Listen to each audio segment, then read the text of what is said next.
Hey everyone, Matt King with the King Piers team, out here with another video showcase of the nation's very best engineering sound foundation repair. If you'd like to see more, we highly encourage you to visit us on our YouTube and Facebook pages. If you haven't visited before, it's just a simple search, King Piers LLC, and while you're there, please leave a like and a subscribe. We're out here on a project in Independence, Missouri.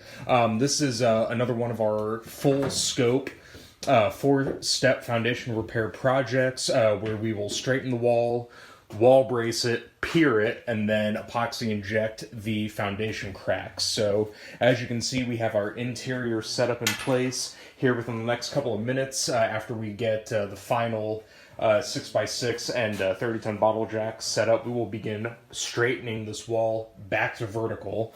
Again, if you've seen any of our videos, it's a simple process. 90-degree angle iron, temporarily bolted to the floor. You have another one on the wall, 6x6, 30-ton bottle jack, and we will start just hand cranking the jacks, which will push the wall back to vertical. So you can see kind of the gap we're working with right now.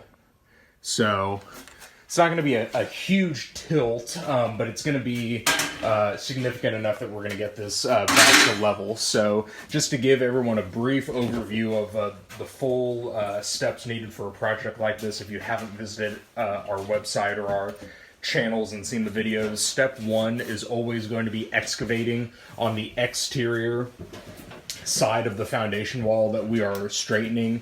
The reason we do that is it is much easier to push against air than it is against earth. So we simply dig down to the footing that the wall is setting on to relieve all of that outside pressure on the outside of that foundation wall. Then, as you can see, we have our interior set up in place. We space these out as needed throughout the room in question, and then we also set them up vertically, which we're doing right now, just to slightly raise the floor joists off the top of the wall. That way there's nothing grinding together when we're pushing the wall back. And then, like I said earlier, we'll hand crank these 30-ton bottle jacks, get the wall back to vertical, and then we have our wall braces here.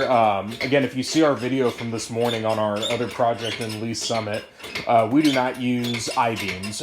We use steel H-beams, and you'll be able to see once these are done later in the week just how neat and engineering sound we attach these the tops of these wall braces to the floor joists. And again, you can see we don't just jackhammer the concrete out.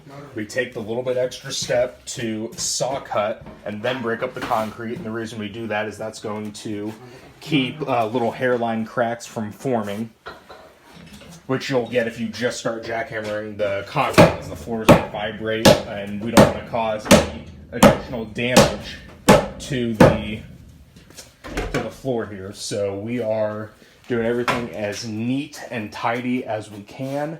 So we'll try to get some pictures here once the wall is being straightened, some videos, and that's pretty much it for out here. So stay tuned for more updates. You can find those again on our YouTube and Facebook channels if you just search for King Piers LLC. You can also go to our website, kingpiers.com, and don't forget you can always reach us directly by phone at 1-816-288-4373.